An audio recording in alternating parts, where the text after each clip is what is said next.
Oh man, we're alive and we start out live laughing. Oh, anybody might be watching, getting ready to watch this or watching this later. You have to take a video, picture at the beginning of these live videos for your thumbnail, and who's taking the picture is kind of funny. So, oh, Billy Smith, how you doing? Kamar, how you doing? Tackets, good to see you guys. How is everybody doing? 20 on like that. That is awesome. That's impressive. Got one like. If we got 20 of you watching, hit the like button if you don't mind. Let's roll them likes up there. We got 32 on, 37. Dang, climbing up there. Not Life Family is strong on Sunday evening. Hey. Let me catch up. Hey, Bud, Stevie, Coon Nation, how you doing? Charlie, Polly, how you doing? Carson Thomas, how you doing? West Virginia Coon Hunter, good to see you. Cammy Teeman, good to see you. Robert Tackett, they're on board here, the Tacketts. Timber Hill, good to see you. Bobby Huggins, good to see you. Heather Tucker, Mooks Collar, there she is. How you doing tonight, Mrs. Reed Muxfelt, good to see you. Cousin, David Nichols, how you doing, buddy? Billy Joe, how you doing? How's that pup doing? Jacob West, there's our winner for our big giveaway. Curtis Shelton, field staff up there in Indiana. Hey. Bud Moore, Brent Soap, how you doing? Bobby Huggins, good to see you. Mitch Walter and daughter Bailey Rose checking in from Southern California, good to see you. Tucker Jones, hey. Wow, we got 53 watching. Goodness gracious. Man, y'all are impressive. Bryce Matthews, how you doing? Kirsten, what's up for supper? What you want us to bring you some Chick-fil-A? It's closed. Oh, that's right. Chick-fil-A is closed. I offered her yesterday. Oh, okay. Josh Webb, how you doing? Brian Hall, good to see you. Trey Waggoner, hey, buddy. Getting ready to talk about Trey here in just a minute. Hit that like button already. Jessica Hampton, hi from Missouri. Wilson Creek. Kennels, how you doing? Jordan, how you doing? Alan Boykin, how y'all getting cold in North Carolina? Yeah, it is frigid out there right now. Spent some time getting the dogs' beds all winterized and ready to go. They had chips and stuff in, but it's getting so bad. I normally don't like to do some straw in there and not just to get them through some of this rough nights we got coming ahead. Ron 12ism, hey buddy. Goon Killer, how you doing, buddy? Josh Webb, we are doing good. Hope you are. Bobby Huggins, you posted a video the other night. I'll go by and check it out. James Stidham, what's up, big guy and little lady? Hello. Taggett says, yeah, this weather's cold here tonight. Got my hounds in the house. Yeah, I would do that, but between that many hounds and that many beagles, man, we'd be overrun. Good idea, though, if you can pull it off. Timber Hill, 50-mile-an-hour winds, 10 degrees here. Yeah, I had a buddy message me a minute ago. He lives up the road, wanting to know if I thought it was a good idea to go hunting tonight. I told him if he can bear the cold and don't mind walking the dens, go for it. Jason Elkins, hello from Southern Illinois. I'll go ahead and warn you guys, this thing, we normally run these about an hour. This may go a little over because we got a lot of stuff to cover tonight. We've been a while since we've been on here. I want to give everybody plenty of attention. So, hey to everybody. Hound Dog Holler. 9 degrees out tonight here in southern Kentucky. Wow. JC's got snow in Oklahoma. We don't have any snow, but we got plenty of wind, plenty of cold. Stevie May, I gotta ask, what do you do when you have trouble striking a hot track? Seems like every track we've got on is super cold. Need to change what time you're hunting, buddy. Could be you need to drop a little earlier, or maybe you need to switch up and go to hunt early in the morning. Coon Killers, I miss hunting. Coon Nation, yeah, I just got done putting chips in my hounds' houses. Coon Killer said I ain't been hunting much since November. Get after it, son. Kirsten says after you go on the Walker Days, Kate, I'll have to tell her she comes back. She runned off. She RUN at an OFT. Wilson Creek, same here. Dogs in the house. It's in the teens, getting windy. Wow, Andrew Thrush, he's got us all beat. 2 degrees in Michigan. All right, Billy Smith says, Nick, I went hunting yesterday. Man, we got 71 people. Thank you very much for the views. If you can, if you're watching, you hadn't already, hit that thumbs up button. Like the video. We got 33 of those.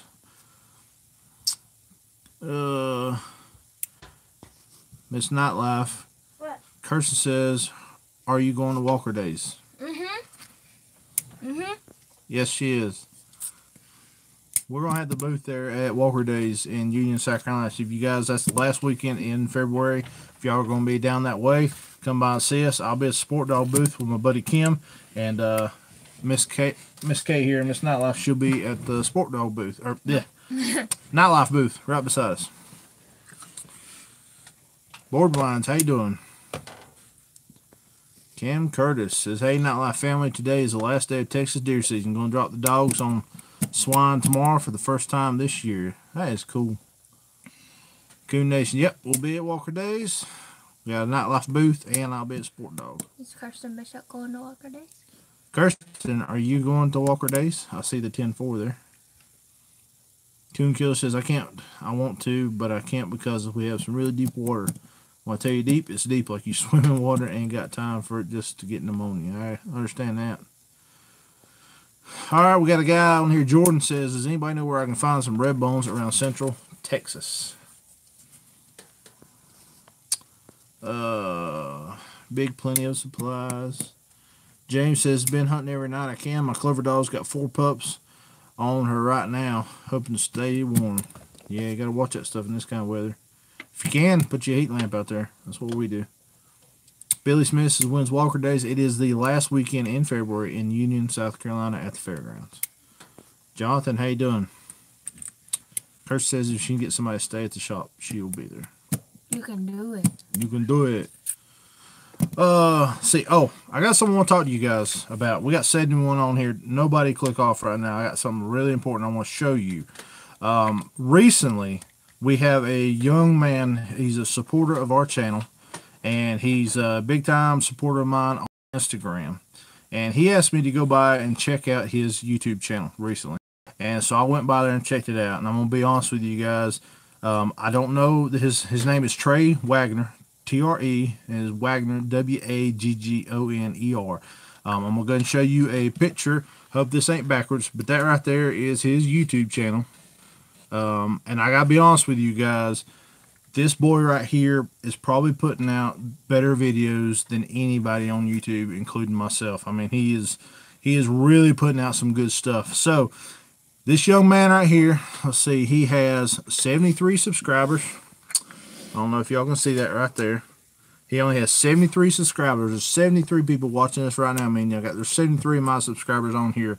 My goal is by tonight, I want you guys to go over there, and I want us to get Trey over 100 subscribers by the end of the night tonight. If we can, guys, go by there, check him out, subscribe to his channel, and follow him because Trey's got some really awesome stuff going on. He's a young boy. The way that he uses the camera angles and the way he edits things together and thinks ahead and produces a story behind what he's got going on, highly impressive.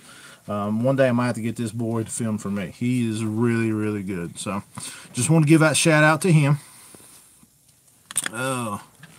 Brian Hall says, don't know if remember about the question I had in putting a DC-30 on the Mooks collar. I just put a Velcro strap over the GPS wire. Yeah, Brian, I talked to Heather, and we're looking into that. She's looking into that. Robert says, hey, man, keep my hunting buddy in your prayers, please. His dog just got sick all of a sudden on us. Found out that she was ate up with cancer. Died yesterday. Oh, man. Having a tough time. I hate to hear that, buddy. Jackson Powell, how you doing, buddy? Kason Thompson, do you like baseball?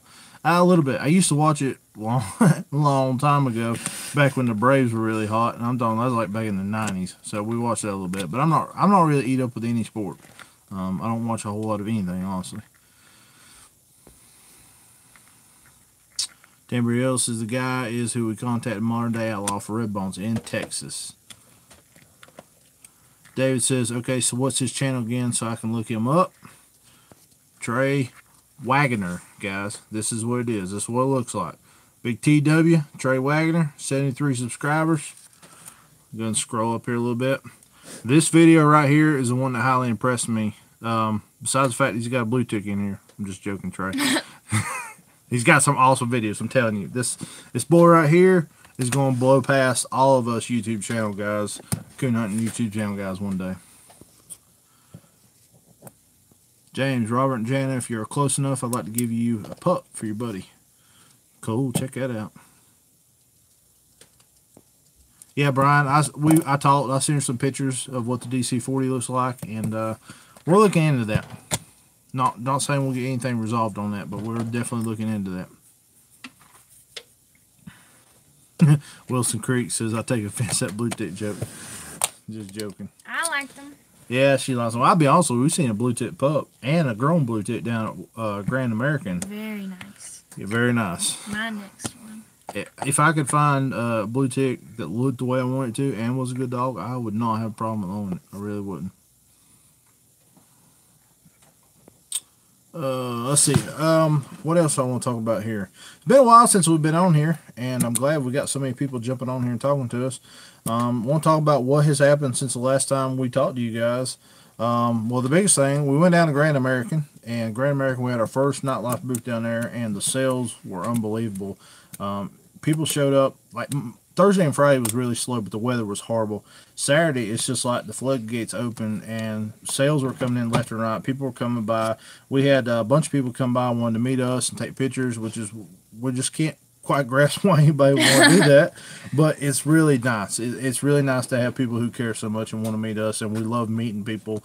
And then about 2 o'clock on Saturday, somehow or another, I was able to, con this young lady into agreeing to marry me. So, that was really nice. Y'all have all, hopefully you've all seen the video. If you hadn't, I've already put it up on here.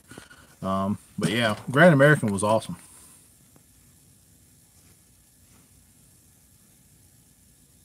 Let's see here. Man, I'm getting behind these comments. We got so many people. Oh, he's already up to 85, yeah. Trey Waggoner, you getting subscribers? Let's see here. Oh, man, hey, guys. 91 subscribers for Trey right now. Come on, guys. Go by there and subscribe. Let me see here. Let me refresh this. 91 still. We're still missing 9 more people. That's awesome. Some blue dogs might get you more subs, LOL.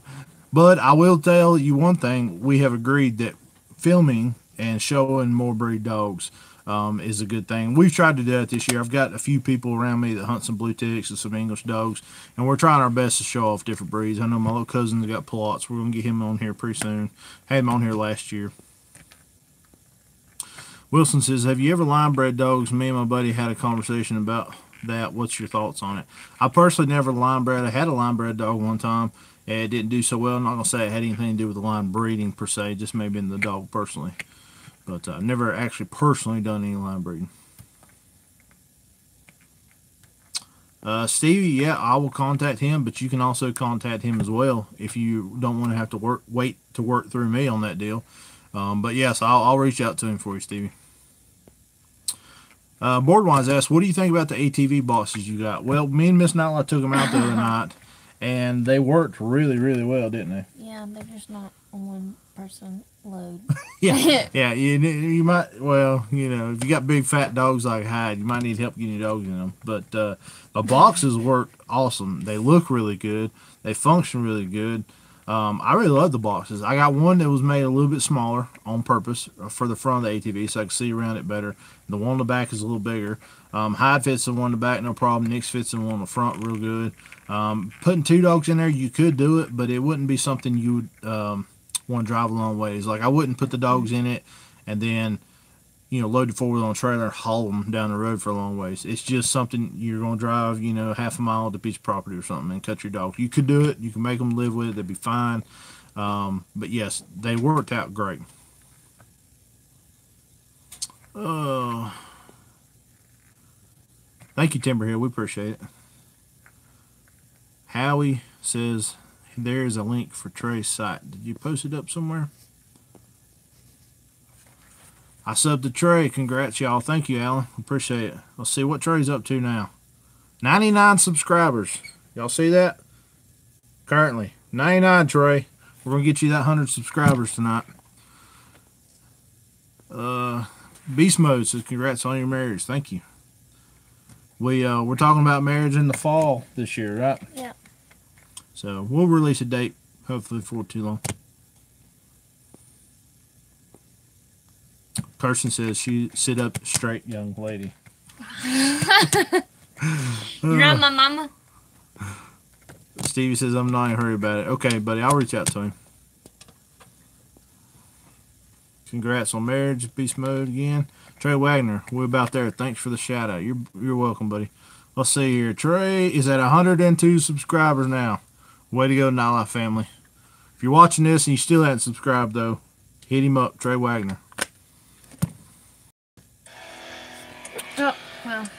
Start playing one of his songs. This is awesome. I don't know how much y'all want to watch this while I'm on here. His video is cool, though. Oh, just hit 100. Okay, thanks. Doing good. Which ones? Robert says, thank you, Heather, from Mooks Callers. Jan says, your ring is gorgeous, baby girl. You done good. So glad for you guys. All very, very much. Oh, let's see here. A couple things I do want to talk about. We're going to get into some Q&A and stuff real soon. But I want to let you know about a few things that we have left right now. We're getting limited on these things, so if you're interested in one, I would say go ahead and get it ordered up. We have a handful of these do not remove tags right now. We recently had a bunch of people come out and mimic these tags, which is cool. Imitation is the highest form of flattery. But we've got a handful of these. We're the original creators of these, and these are solid steel. You can't really bend these. They're just very tough. They're not made out of brass or anything like others. They're going to last a lifetime. They'll last longer than the collar does. But these are on our website. If you're interested, we have a handful of these left. Coon carriers. I made several different colors of coon carriers to go to the Grand American with, and we have a little bit left. We've got them with the green right here. We've got the coon carriers with the blue rope. Got them with orange. For the ladies, I've got them with purple. And I've also got them with like a pink and black. So, anybody want any coon carriers? NiteLifeKiln.com, we got those. Also, beanies. We had a whole shipment of beanies made up for Grand American and got several left of these. So, if you're interested, I got the Twilight pattern on there. If you're interested in those are on the website.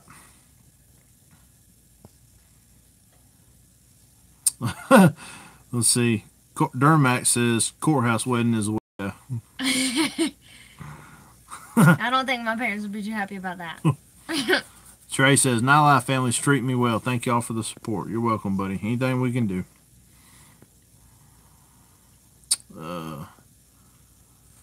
What's wrong? Cooper says we had a huge problem this year with our dogs being... Man, that ain't good. Mario, how you doing, buddy? Yep, Heather says the tags are guaranteed the life of the pet. Heather is the one that Ramrod's getting these made for us. Charlie says, yeah, how is that litter, Timber Hill? Timber Hill's got a litter of red bones. If anybody's interested, Timber Hill Red Bones. Also, check them out on YouTube. They have their own YouTube channel as well, making great content. Jensen Keller, we're doing good, buddy. Hope you are. Country boys, have you ever hunted in Tennessee? The only time I actually done any hunting in Tennessee, one year when I went to Land Between the Lakes, I hunted the bottom section in Tennessee a little bit. And done real good. I enjoyed it there. But as far as hunting anywhere else, no, I have not.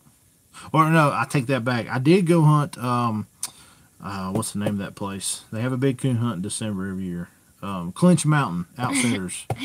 I hunted on Clinch Mountain one night up there in Clinch Mountain by the Outfitters. That was pretty cool too. Alright, and we'll give another shout out here to Braden Bell Outdoors. He wants a shout out, so he says he loves our channel, so go by and check him out on here, Braden Bell Outdoors. Go by and check out his content, and I'll look at it when we get done, buddy. Kaysen says, my coon dog ran away. It's the closest I get right now is trapping. Man, that's no good. People's been losing and getting dogs killed here recently. It's not good. Red boys, we're doing good.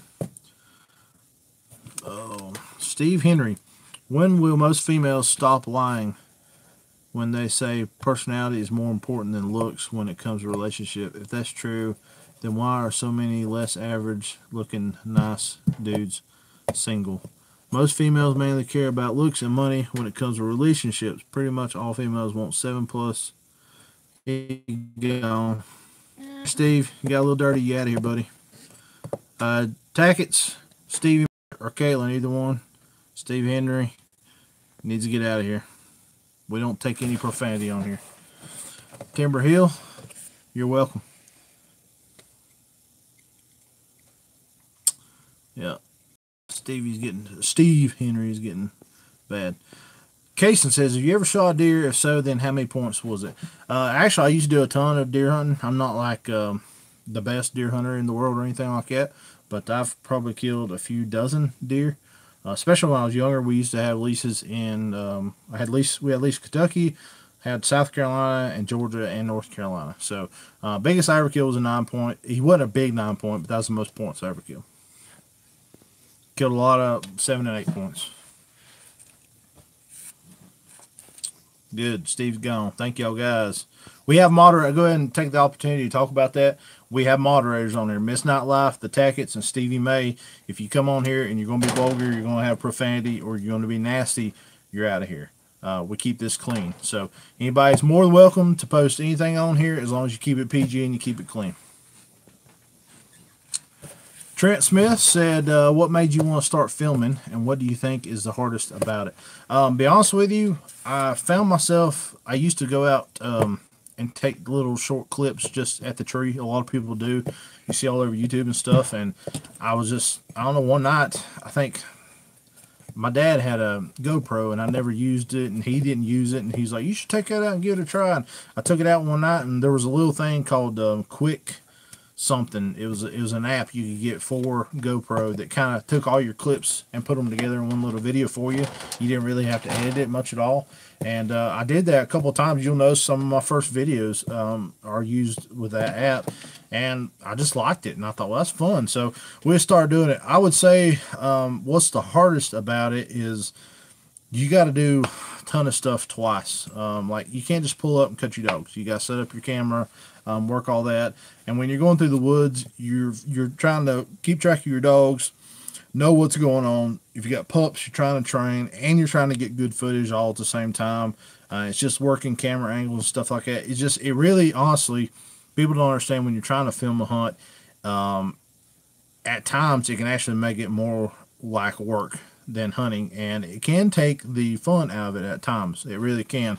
There's been times where I've been so worried about getting the right angle or right footage that I just honestly didn't enjoy the hunt, even though it was a good hunt. And you can kind of get burnt out after a little while, and sometimes that's why recently, we've gone out hunting a couple of times, and we're just hunting. We're trying to recharge the batteries and stuff like that. So it just adds a ton of work to it. But when you get back and you look at it, and it's awesome. You have memories. One thing I like about it is hopefully forever I'll have these memories. Because even if, say, YouTube ever got down, I have them saved on a hard drive. So, I'll always have these memories. Hopefully when I'm an old guy, I can look back and replay my hunts and be something to watch. Jensen said, we'd be interested in hunting down Marietta some night. Yeah, are you talking about Moody Bridge? I've actually hunted down there once. Seemed like a pretty decent place. Coon Nation, have you ever been hunting in Golden Valley, North Carolina? No, I have not. I don't even know where it's at. Where's it at? JC wants a shout out. Yeah, y'all go check out JC on here. Check out his YouTube channel. Ray Boys, lost my best dog to cancer this week. Looking to find a good walker right now. Man, I really hate that for you. If I knew where something good was, I would definitely let you know, buddy. I don't really know anybody that's got anything really good right now.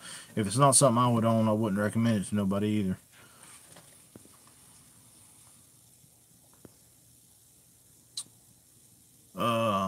See, Steve May said I killed 7-point this year. That's cool, buddy. Did you kill it with a bow, muzzleloader? How'd you do it? Grant says thanks for keeping it clean. We try. I'm sorry I'm getting way behind on comments here, guys. I try to get everybody their attention. I don't want to miss anything. Michael Murray, what's up? Alabama on board. He's out with his new pup, letting her run the woods. Wilson Creek says, what's the easiest way to tone a dog back in? We like to start out when they're pups and stuff. We'll actually just take them for a walk, or we'll when we're feeding them, before we feed them, we'll go put the training system on them. And every time we walk up to them, we'll just praise them really big and talk really nice to them and tone, tone, tone, tone. We'll hit that tone button multiple times and pet the dog and praise them and talk them up. And then, like, we'll take them out for a little walk. And we're talking, 4-month-old pups. And, you know, like Tough, I say, come here, Tough, come here. And I tone him. And when he comes in, I praise him real big. And I act super excited. And I tone him the whole time. And just through repetition, they learn that the tone is a good thing. And they learn for them to come to you. And we'll take them out in the field and let them get 100 yards across the field and tone and holler for them. And eventually they pick up on it. Most dogs will pick up on it pretty good. Alan, you're welcome, buddy. Let's see. Yes, James, the boar coons up here, I do believe, are starting to rut. Trickle Creek, how you doing?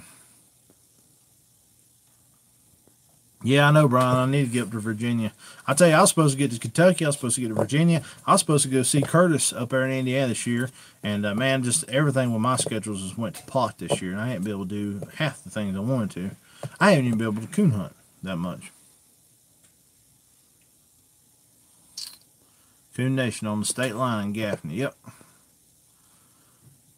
Jensen Keller, I was talking to you at Grand American. You wondering if it's something you'd want to hunt it again.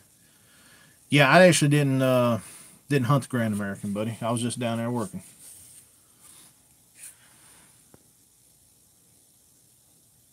Gage Gibson, how you doing, buddy?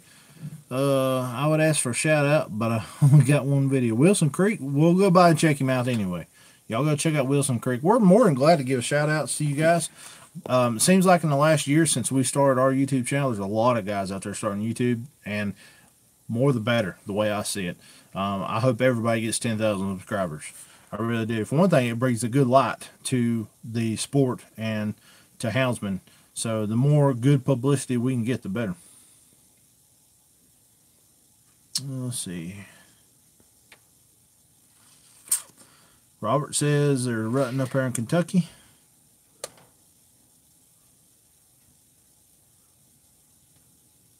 Did Steve Henry come back somehow? Twice. Steve Henry keeps coming back.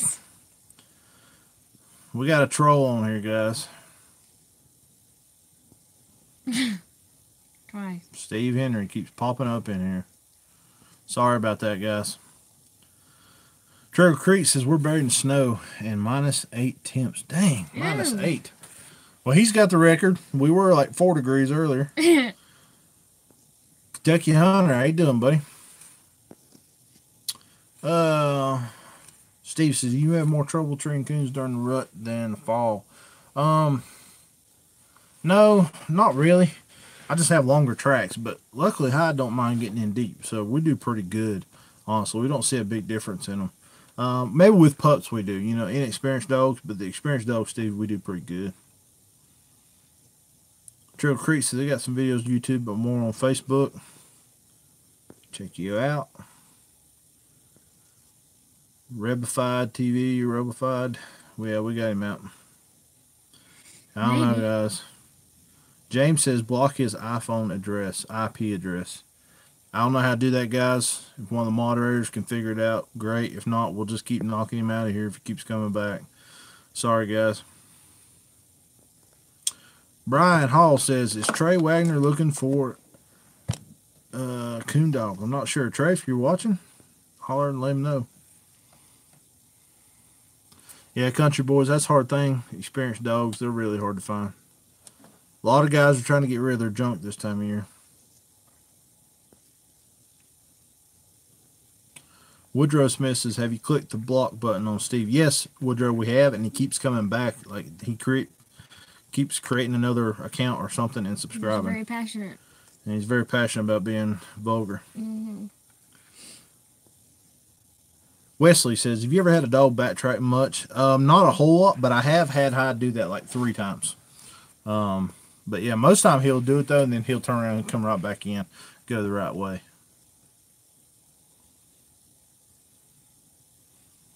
Yeah, David Nichols, we have blocked him. He just keeps coming back under new, I guess, new accounts, I guess. Bryson Mooney and Nick's are tough trees solo yet. Not completely solo. We did go out the other night, and the audio, the dogs were over a mile deep, and Nick's was opening track and running, and she did start the tree. I'm pretty sure she hit a bad tree, though, because High came in, checked it, loaded up, and then he went off of it. So, that Steve Henry dude keeps coming back. Steve Henry, if you're on here, you're watching, be man enough to tell me where you live and your phone number. Not joking.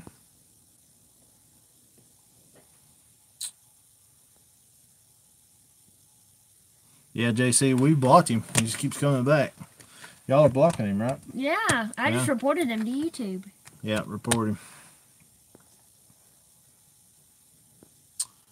Stevie, if you can find a good black and tan, then you have a good hound.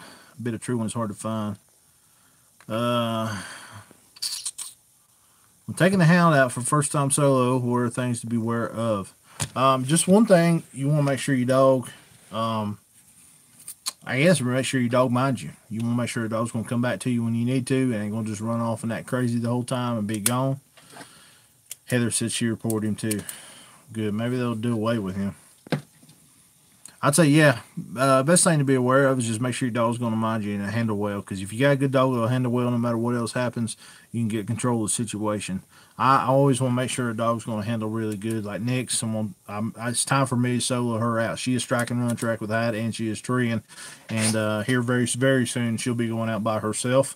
And but we'll make sure that she'll come to me when called. She'll come off the stuff. And I know she's got a little work to do on that.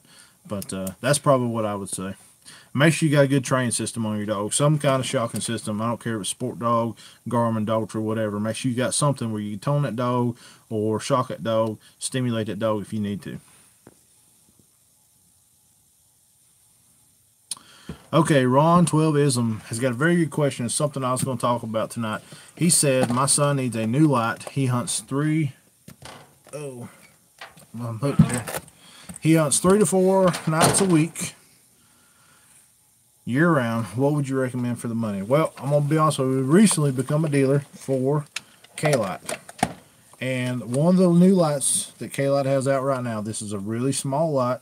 It's got a really small battery pack on it. It's not as big as some of the others. And it's got one little button right here on the side. You got a high white, a high red, and a high white. Sorry, I didn't mean to blind you guys. High red and high white, and that's all it is, guys. This right here, it's lightweight, it's very durable, it's got a 1-year warranty, comes from K-Light, which is a very well-known company. These usually sell for $125. I got this on my website right now for $110 for a limited time. This is an awesome little light for a youth that hunts all the time. It's going to last them many, many years. It's going to give him a red light to look up at the tree. It's going to give him a white light to shine and spotlight the tree as well and get through the woods. I think this right here, Ron12ism, this right here would be a good pick for your son. If you're interested, we have these in stock, nightlifekennel.com. They're $110 right now. They'll be going back up to $125 probably in February. But that's a new light we just started carrying, and I'm really impressed with that light. For $100 and even $125, you can't get nothing no better than that light.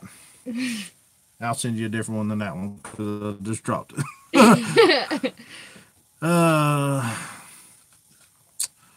Let's see here. Man, he keeps coming back. He keeps making new profiles. That's why we can't keep him off. Coon Nation says, does Tough hunt? Yes, he does. He goes off with hide and stuff, and he definitely loves the coon when it's on the ground. He's all about getting in there and pulling fur. He just haven't quite put together the whole barking part of it. He really hadn't. And you take him through the woods, you get him around a tree, you see his nose start working and stuff. And we're hoping to get some videos of those up very soon, guys. But yeah, dogs are doing great. Nick's is doing awesome. Tough is a little far behind, but I'll be honest with you, the bloodline Tough comes off of his parents. I had that litter, and every single one of them dogs didn't do much till they was 2. But when they came on, they were coon dogs. JC says, you can go through Creator Studio on YouTube after you log out and do it for good. If I was there, I would do it for you, Nick. Okay, well, I'll look into that, guys, after this for sure. Bryce says, you looking for more field staff members? Help promote the Nightlife family. We will be in the future. I've got 2 right now. We have Curtis Shelton up in Indiana. Y'all seen his videos, and I got a brand new one named Chris Rochester. He actually lives about 20 minutes down the road from me in South Carolina, and he's got some content coming soon. So he's got a real good plot dog. We will in the future. I'm just trying to, kind of dip my toe in this field staff thing and get it going and do it the right way before we jump in and pile in a bunch of guys. But we'll keep you in mind, buddy.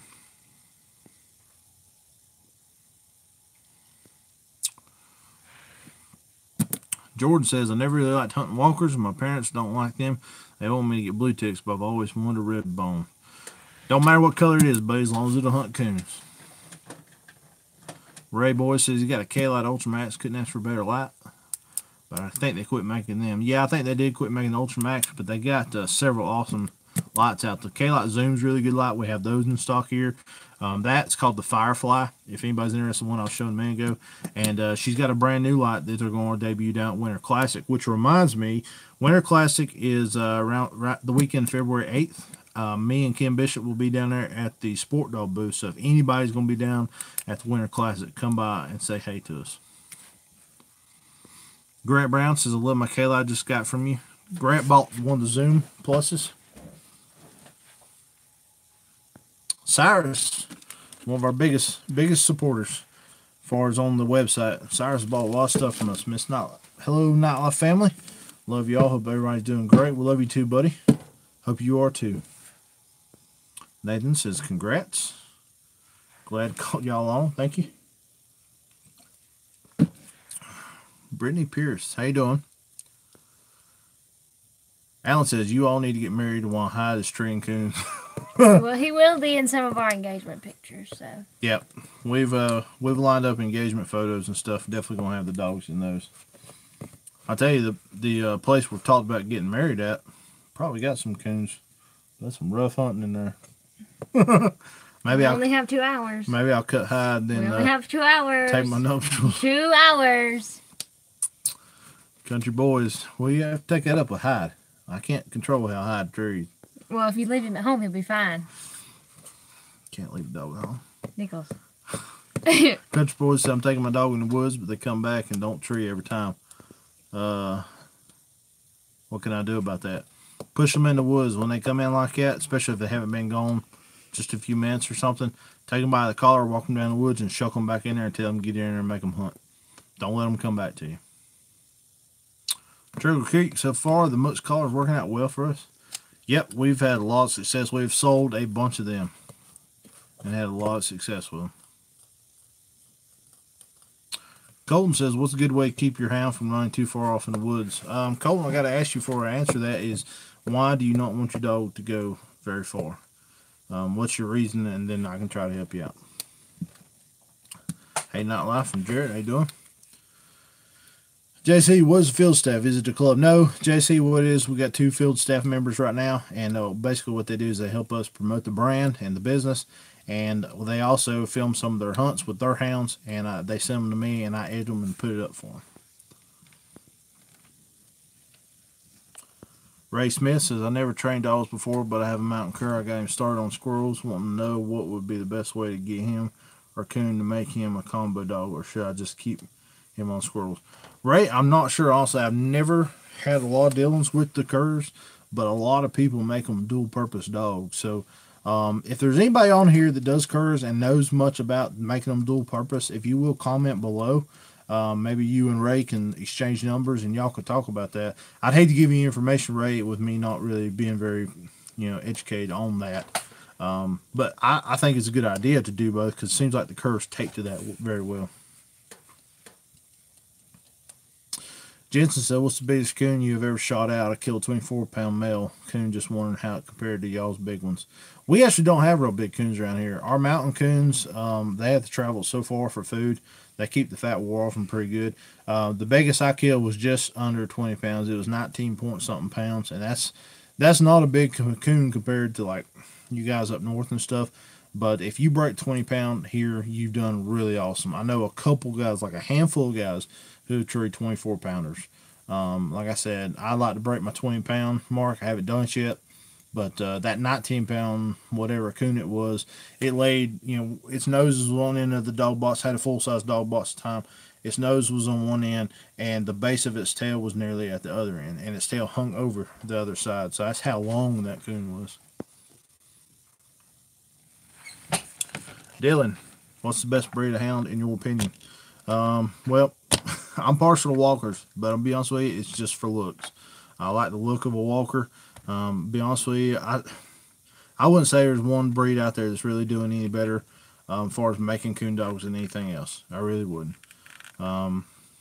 You know, I've seen bad in every single one of them, and I've seen good in every one of them. I just haven't been around, like some of the breeds, like I haven't been around many blue ticks. Been around a couple and they weren't that good, but there's some awesome ones out there. So, you know, all I can say is don't be partial. Find one you like the way it looks and go out after the one of those to make a dog.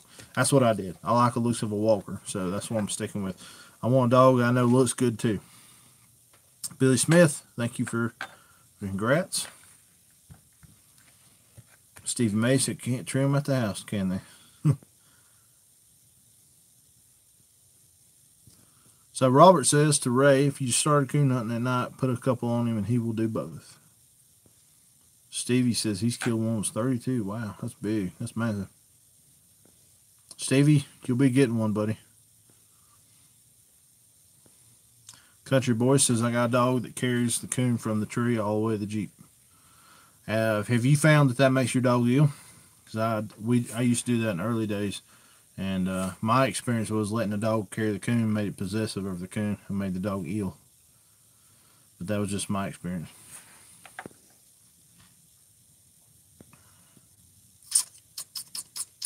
Let's see here. Yeah, Jensen, I know what you're talking about, buddy.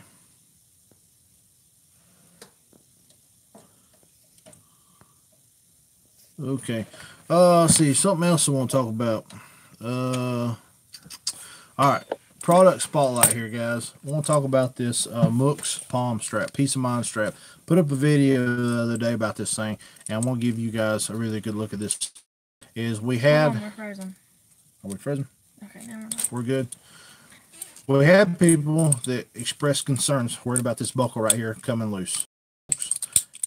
So what happened was Heather with Mooks decided that she wanted to give houndsmen a little bit of peace of mind if they decide to invest and buy one of her collars. So what she's done is she made this right here. This is called the palm strap, short for peace of mind. And I don't know if you can tell, but this right here, you take one end. Sorry, let me grab you this one right here. You take this end right here and punch a hole on your collar on the side that doesn't have any holes. And then you press this rivet into there. And then on this side over here, you're actually going to have a little bit of a post. And this side has got a Phillips head, if you see that. You put that in one of your pre-existing holes on your collar. And you'll take this, have this size of your dog, put this on your dog. And then if you notice, there's 3 different holes right here. You take this, line it up with whichever hole. Try and make it the middle hole if you can when you put them on there. And you press that in there. And it takes a little bit of doing to press that in there. And basically what that does is I'll go ahead and demonstrate. If this was to become loose like that, you see that is loose. That keeps this collar from letting go and coming off there. Now the buckle right here, you see it backing out, but this is still hanging on. So Heather Tugger, Mooks Collars, listened to everybody's concerns and decided to come up with a remedy and a solution to give you guys some peace of mind. So if you have any of the Mooks Collars currently, or if you're planning on buying one, you can buy the palm strap only. Comes with all the hardware you need to put it on, with the post and all, to your collar. These are going to be $3 on the website, my website, nightlifekennel.com, or mookscollar.com, and you can add it to any pre-existing collar you may already have bought, or if you're going to make an order for a new collar, you can add that to your order as well. So if you guys are interested, this will give you the peace of mind. This is going to be going, I've got this one right here. It's going to go on Hyde's collar from now on. I've not had any issues with his coming loose, but it's nice to know, nice to have that peace of mind. That right there shows you guys how good of a company Heather has with Mooks. She's not just listening to guys' concerns about something and brushing it off and saying, we don't need that. She's actually listening and creating solutions to help us out. So she's really got the houndsman in mind. Plus, on top of that, Heather is part of an organization called coonhoundrescue.com. Excuse me. And basically what they do is they've done this for a long time. They take in coon hounds that have been neglected or not taken care of, and they get them back up to good health, take them to the vet, any issues they may have, nice and healthy. They foster them for a while, and then they find permanent homes for them. So, and all part of the proceeds of any sale for the Mooks collars or the palm strap goes to help support coonhoundrescue.com. So, great company, Mooks collars, guys. You can't go wrong with them, and it's a good cause that they help out as well.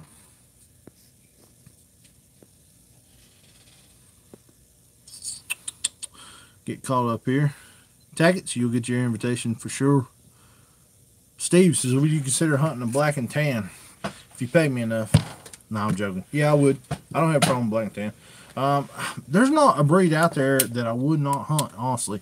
If it's going to tree coons and show me the meat, I would hunt it. I really would.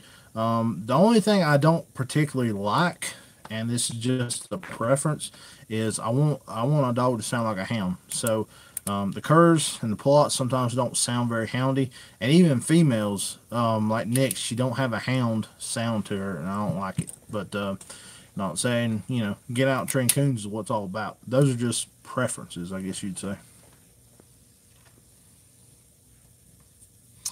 Jordan says, anybody try making their own dog box? Making my own, but it don't think it's going to look like I want it. Just saying people's made their own dream box. Yeah, that's what we used to do back in the day. Back when I was in high school, I made my own box. I made it a custom-made plywood box, top storage, and add aluminum top to it, sheet metal top. Not aluminum, just sheet metal, excuse me.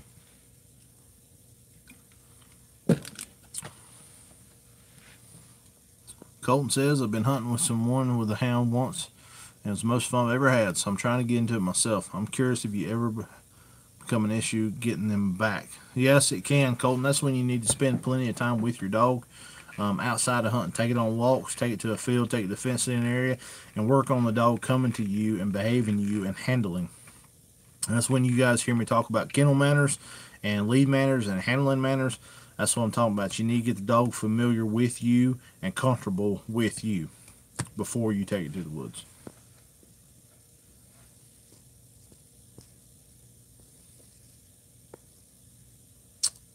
Brady Pennington, are you talking about the Mooks? It's $3. That palm strap piece of mine add-on strap is going to be $3.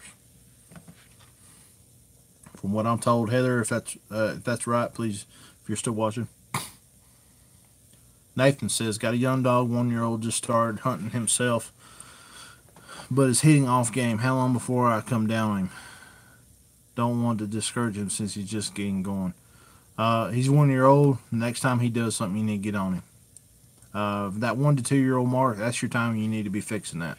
So go ahead and start working on it, buddy. Don't let him get by with it anymore if you can help it. Cyrus says, all in all, comes down to it, he's a black and tan guy. I love the color and drooping off of a hound. Yeah, that's the reason why I really liked Hyde, was he looked really super houndy. I've seen a lot of walkers that seem to have like a lab type look to them. They got real high ears, short ears. Nick's even kind of has that, and I'm not real big on that look. I definitely want a hound that looks like a hound and sounds like a hound when it's in the woods. Robert Adams, Clay County, Tennessee. How you doing, buddy? Beast Mode. So I'm getting a mountain cur on February 15th, 2019. Can't wait to train for squirrel and coon. I like the idea of having a dual purpose dog like that. It sounds really fun.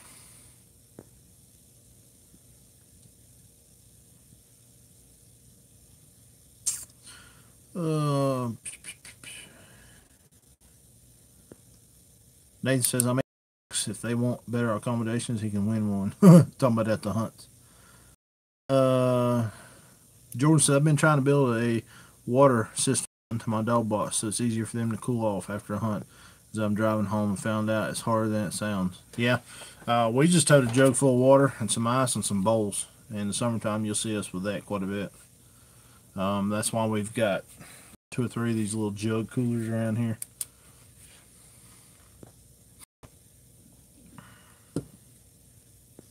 Wesley Blevins, do you think you can spoil a hound? No. No. No. I don't know. I've never experienced it, but I'm not a no. I'm not a spoiler per se. I don't pick my dogs up and carry them around. I don't. They don't come in the house. They don't do a bunch of. They don't ride in front of the truck. They don't do a lot of stuff. He hasn't since he was a baby. I don't think he can. Robert says, yes, my wife has spoiled mine. So, yeah, Heather confirmed with Mooks, the palm strap is $3 add-on. She says we can make it permanent or removable. So, the ones right here that I'll be carrying will be permanent right here because they actually press on. No, excuse me. These are removable because they have a flathead screw. But yes, they can make them permanent. If I was you guys, I would go with the removable version just in case you ever needed to for whatever reason, swap collars or anything. If your dog ever chewed the collar, you can take this off and move it to your next one.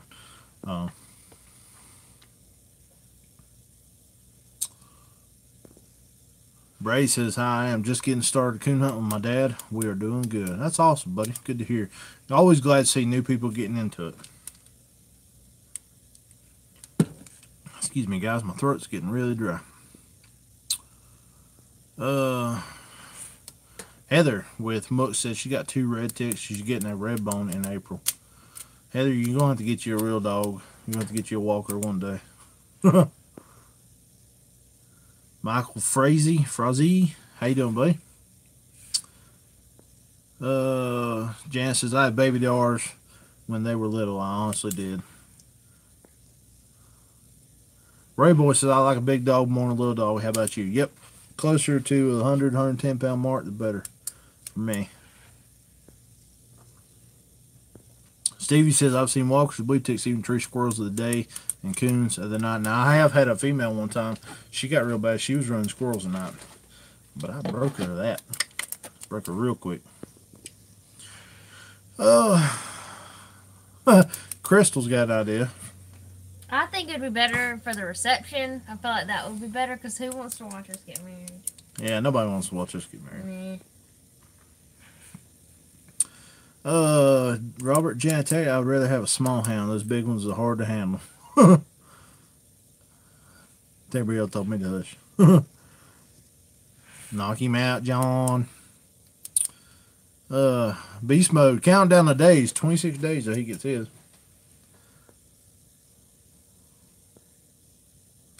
Janice thinks that was a good idea.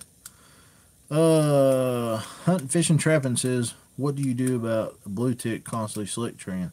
I trade for a walker. No, I'm joking. Any dog's gonna slick tree. Don't care what breed it is. Best thing you do is go in there. You need to scold that dog and push that dog off that tree. Get between the tree and the dog, and do not let that dog back at that tree. And you need to push that dog on from that point. That was actually a topic I was going to talk about tonight. Is I keep getting a lot of people ask me, how do you fix slick trees? And my good buddy Kim Bishop is the one who really taught me how to do this, and I found this to be very true. It works most of the time. Occasionally you'll find a dog it's not going to work with, but if a dog can be fixed, this will fix it. You go in there, you shine the tree, you make dang sure there is not a coon in it. Make sure it's not a den.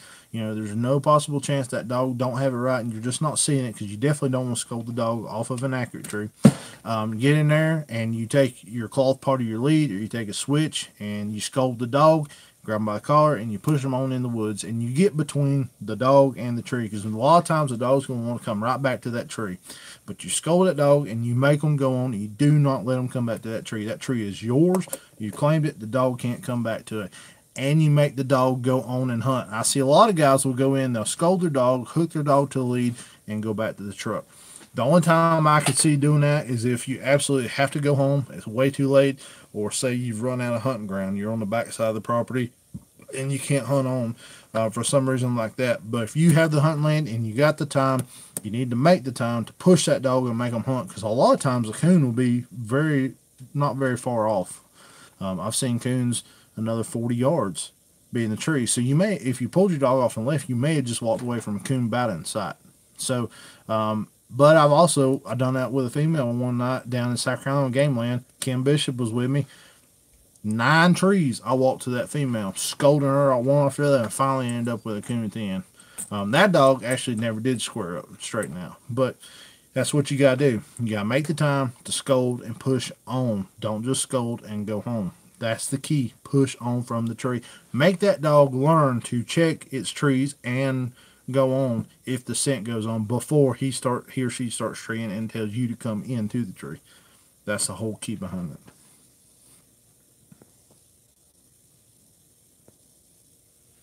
Cyrus says, my hound Sam's a basset, mixed basset for the second best nose, and lab mix for the great brains, even though it's not a coon hound. Anything is possible with training. He is tracking and treeing prints. That's cool.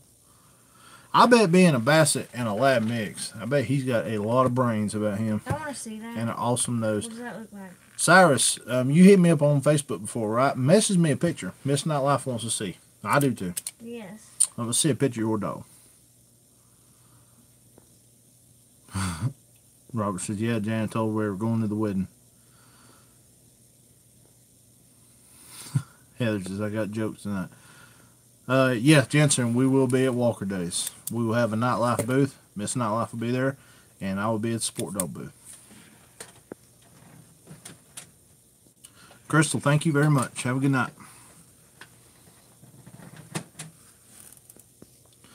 We'll probably, be honest with you, we will probably have it filmed, I guess.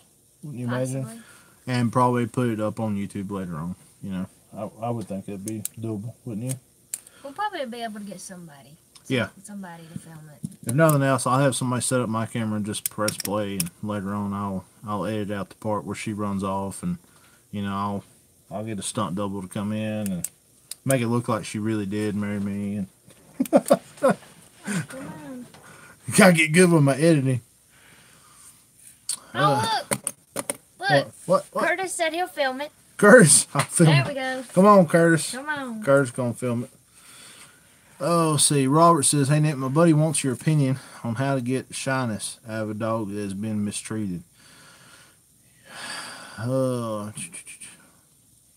Yeah, what I would say is tell your buddy, I'm sure you know this too, you kind of, first time you ever get a dog, especially one that you did not raise or train or whatever, you need to take time for that dog to get to know you and analyze the dog and see how that dog is. It's like Tough. Tuff's never been mistreated, but he kind of gets a little timid. I give him totally the wrong name. I should have given him Sissy or something. But like when he was hanging out at my feet when he was younger and I would try to scold him on, he would just lay down. And, you know, he looked like I was getting ready to take a baseball bat to him or something. I've never done anything like that. But you got to learn your dog. So I had to change my tactics on how I do with him. Basically, I try to walk him off, you know, and I'll be nice as they go. And he took to it, and he's going now. So basically, a dog that's super timid, you got to be overly sweet. I mean, if you think of it like this, okay, this is a dog's life. This is a dog that's been spoiled, and this is a dog that has been highly mistreated. And you're getting that dog right here, and most people is going to treat that dog somewhere right in here. Well, if that dog has been highly mistreated, you need to take that dog all the way to this side of being treated. You need to spoil that dog to death. You need to let that dog know that not everybody out there is mean, hateful, and going to mistreat it and beat on it. Instead of just saying, get in there and hunt, and the dog wants to do whatever it does for you, you got to let this dog know. You got to ensure this dog that you're not a mean person, and you're not going to do to it whatever has been done to it in the past. So that's what I've always experienced. You just got to put extra special attention and care in positive reinforcement, praising the dog, even over the smallest stuff. I mean, if you're feeding the dog, praise it up big time. You know, the best thing in the world that dog's ever done was eat that dog food. That type of mentality. You have to build the dog's confidence. And the key thing is, for a dog that's been mistreated and is timid, if they ever get their confidence built back up by you, they will go to the ends of the world for you and make a. They may not be the best coon dog, because that's genetics, but they'll make a heck of a dog. So, because they know what it's like to be mistreated, and they appreciate someone who treats them good. Brian, Walker Days is the last weekend in February in Union, South Carolina, and also, like I said before, Miss Nightlife will be running the Nightlife booth. And I'll be there with Sport Dog, and Heather Tucker is going to be there. We think Heather is going to be sharing the Nightlife booth with us. So Mooks callers will be there as well. So, and you got Winter Classic coming up the weekend of February 8th. Mooks, Heather Tucker will have her own booth down there as well. So if anybody's interested in buying any of these Mooks collars, and you're going to be going to Winter Classic, we're not setting up a booth there, but Mooks will be there, and she'll have tons of them. So definitely go by there and check her out. If nothing else, say, hey, if you've ever bought one, you like it, go by there and tell Heather how much you appreciate it too.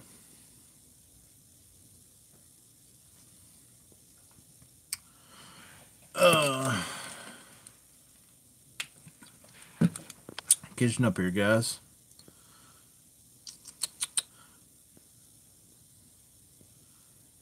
Cyrus says he sent us something through direct messenger. Your Instagram.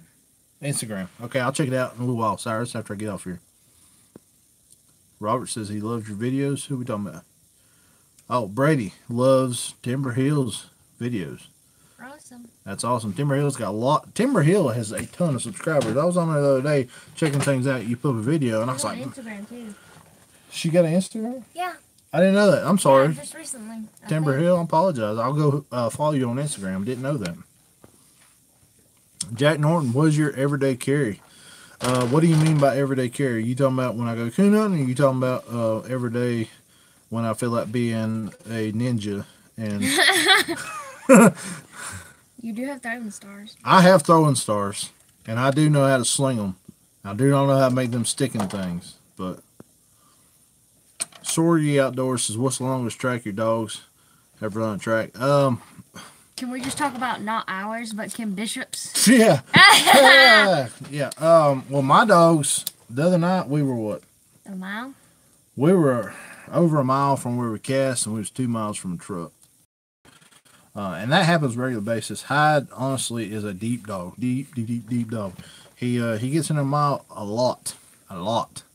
And, yeah, it is what it is. I trained him that way, though, because when I first got him, he was a 600-700 yard dog. Then I started hunting with Kim Bishop. And Kim Bishop's got a dog named Zip. And he didn't name him this intentionally, but that I'm sure that stands for zip code, because that dog will flat leave a zip code. I have seen that dog leave Union County. I guess it's Union County. I don't know. I think so. He crossed from Rose Hill Plantation, crossed the Tiger River, the Enoree River, and ended up in Whitmire, South Carolina, treed with me on some private land. True story. True story. 30-minute drive around to that dog, and had treed with me. Bryce says, all you need to be careful letting your dogs fight coon. I just found out the hard way. I have a dog now with coon paralysis. It's completely helpless right now. Hopefully it comes out of it. Buddy, I know what you mean. I've seen guys with that. It's like 50-50, buddy. There is a chance your dog will come out of that. Not guaranteed, but we'll all pray for Bryce Matthews' dog that he gets over that. That is the reason why I do not let my dogs fight coons. For that exact reason.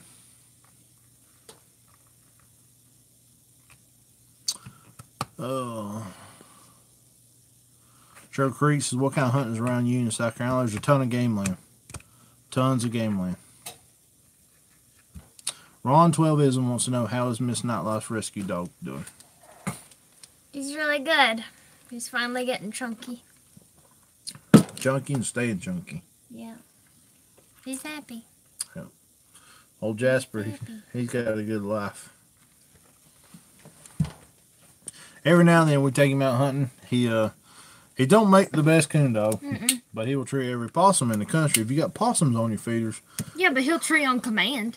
Yeah. You shine anything, he'll tree for you. Yeah, but the main thing is we got him out of a bad situation. The dog's happy as can be. Yes. Eager to please. He's a good boy. Heather says, we got black and tan that clearly comes from a bad past. Had him 2 or so weeks, just now getting close enough to let us know he wants the attention, but won't still have smooze him for some love. You still have to schmooze him for love. That's cute. I like that. Schmooze him. Timber Hill's got a dog. Diesel treeing by himself now. Yay. That's impressive. Hey guys, you all going down to Southeastern Walker Days next month? Yes.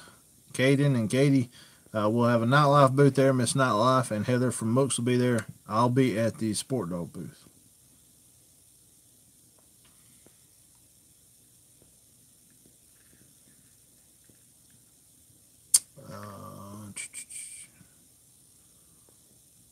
Kurt Shelton, the only protection you need is the button you found in the work truck. Protection from what? I don't know. You didn't see that little button? I did see the button. I put on Snapchat the other day. I did. I watched the whole thing. Zip code's hilarious, he says. Did Kim buy that hound he was talking about at Grand American? No, he actually went and tried that dog out. If you're talking about the dog he was talking about trying out their board one, he went and picked the dog up like 4:30 and drove an hour and a half down South Carolina, chased up every deer in the country, and had it back home by 9:30. So, yeah, that dog was not what he was looking for. Not what he was looking for. Not what he was looking for. Oh. Yeah, Cyrus, we got. I'll look it up real quick. Yeah, because I want to see it real bad. Let's see.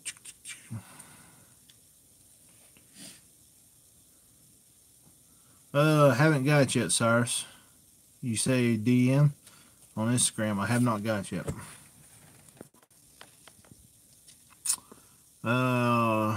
No, we did get snow a few weeks back. We got like 18, 20 inches.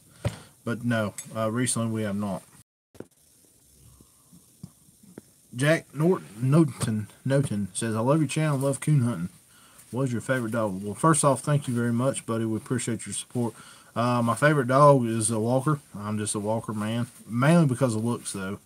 I grew up beagle hunting, and my dad had tricolor beagles, so tricolor to me was the way to go, and that's what I went with. So, yeah, I've always been a Walker man, but I would hunt anything. If I didn't have a Walker running and I come across any other breed doing it, I'd do it. Joseph Raines, you're late, buddy. Braden Bell, how old's that? He turned 4 back in June, so he's pushed. He's 4.5, I guess.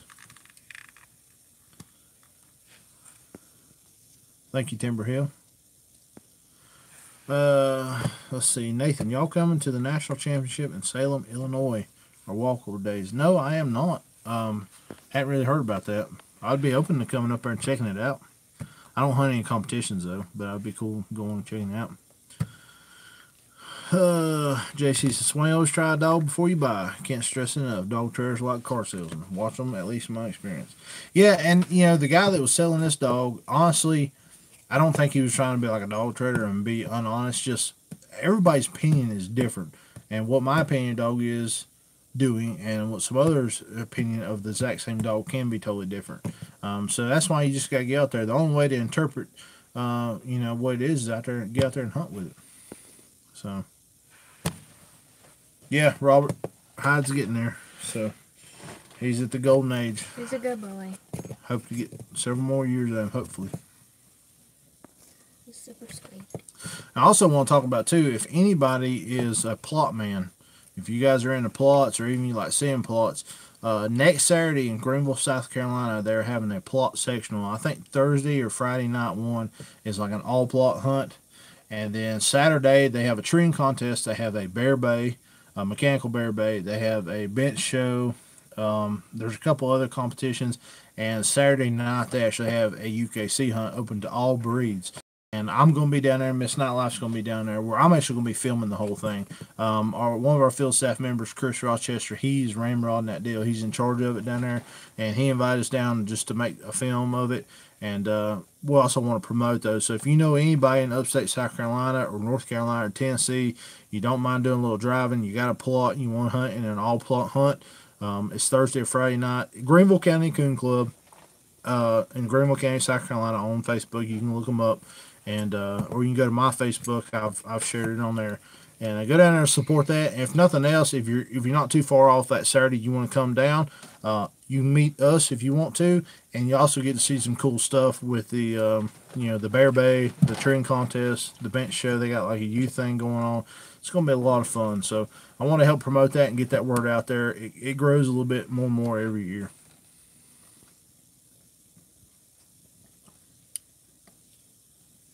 Stevie May, do you carry any of the pistol when you're hunting besides your 22? Out of season, I carry my Glock 19, 9mm, full of a bunch of pew-pews. But, pew-pews. Can't say bullets no more. People get offended by that. Kind of like saying, telling them where they're supposed to use the bathroom and stuff. People get offended by that. No, don't turn it into that kind of channel. Don't. Chris says, my blue tick will cold trail at night and never tree anything. He has treed 4 himself before he started doing this. What could be the problem? Cold trail at night and never treat anything. He has treed 4 coons by himself. Well, how old is that dog, Chris? And be honest with you, it could be just a cold track. He may be a hot-nosed dog. May have a hard time with cold nose. Cold track.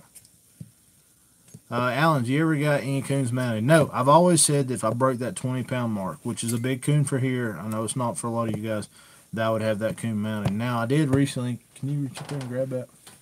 I don't know if you guys seen on my Instagram and Facebook last year technically, I ran this cinnamon coon over.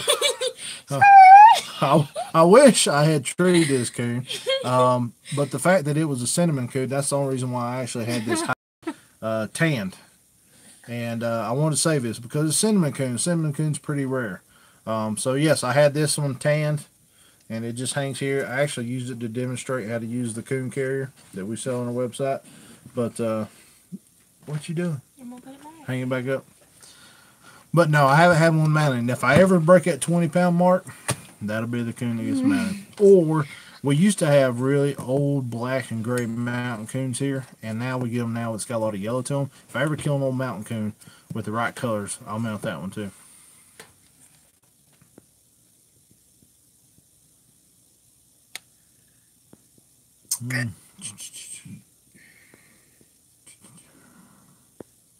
Nathan Harder, National Championship is 21st of March through 23rd of March. Walker Days is 16th of May, 17th.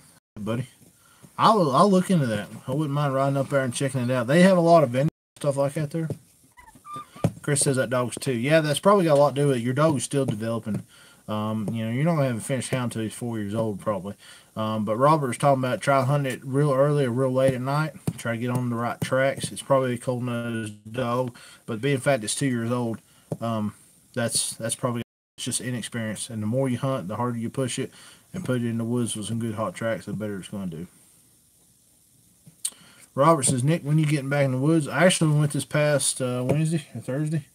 And yeah, I filmed that hunt, but then at the end, we ended up getting way off the land we were supposed to be on, and it was just kind of like a busy little cluster there at the end, getting the does and getting back. So we didn't even film an outro. I didn't even film an outro for the video. I've got this whole video filmed with no tree, but next she opened a struck and run track on that one, and I didn't put it up because I didn't film an outro for it. You should just play that video that we recorded after and just like roll some credits, like, here we go, thanks, we didn't film an outro. So but no, actually I'm planning on getting back in the woods tomorrow night too. Buddy of mine, I'll say buddy now, I can't remember his name, that's terrible. Describe him. Are you talking Troy. about Chris? Troy. Oh, Troy. okay. Sorry. Yeah, my buddy, we're talking about going hunting tomorrow night. Depends on weather though. I mean, if it's going to be this 12 degrees wind blowing, I probably won't go. What difference does it make to you? No. I don't want to waste my time. You're hot-blooded. You don't care if it's cold. Bud Morris would love to see more footage around the big hunts. Not much on the tube about them. Yeah, I know. Mick Lever heading to the woods right now. Big dog. McIver. McIver. That's an I. It's not a. Struggle on this moon. Yeah, boy, the moon is crazy tonight, ain't it, guys? Man, it is. Stevie says, when you gonna get down and hunt with me and I don't know, I need to soon. I'm telling you, with my work schedule this year, a lot of times our work runs kind of slow in the winter time because we do landscape and tree work and I can take time off. This year's been slamming. Wilson Creek, you ever eat coons? Yes, I do. I have. I do not do it often, but yes, I have. And that's something that, done right, they're pretty good.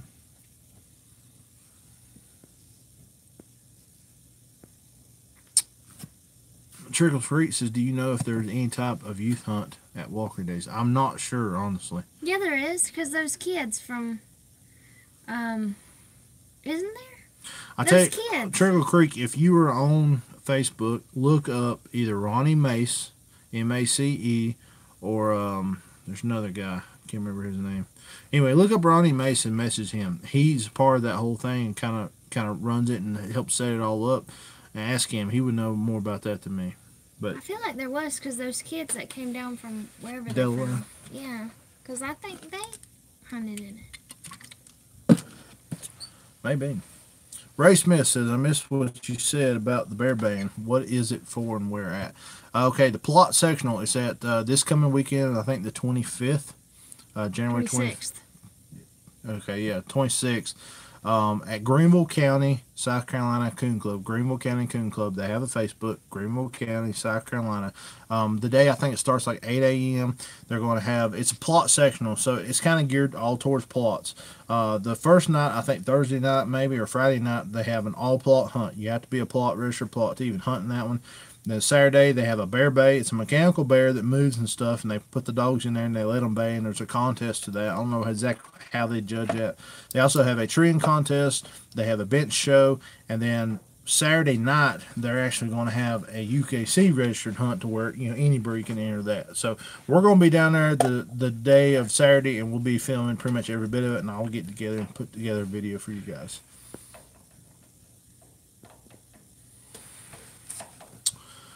Oh, yeah, Nathan, I'll be interested in setting up a booth up there. I will definitely look into it. Timmy says, "Yeah, I was so excited. Diesel treat. I forgot the video." Aww. That's where it goes sometimes.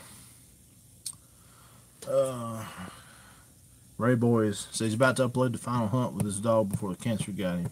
Well, Ray, we'll go by there and check it out for sure. Y'all go check out Ray Boys Outdoors YouTube channel. Yep.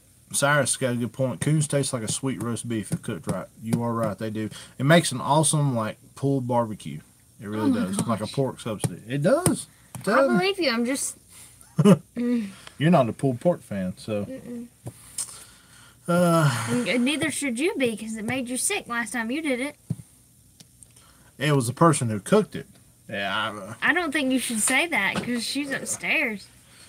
Oh, Mom didn't cook a coon last time. Last one I had was. No, I'm not talking about that. I'm talking about pulled pork. Oh, sorry. Wow, I don't remember. Wilson, did you fry the coon or make a roast? I thought about trying a coon to hear too much bad stuff about them, although it's no different than eating a bear. First off, what I try to do is get a sow, and definitely do not get a boar in the rut.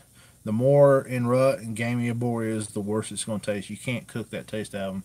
And basically what we do is we just take them and quarter them up and maybe cut some of the back meat out and put them in a crock pot for about 4 hours and then on low.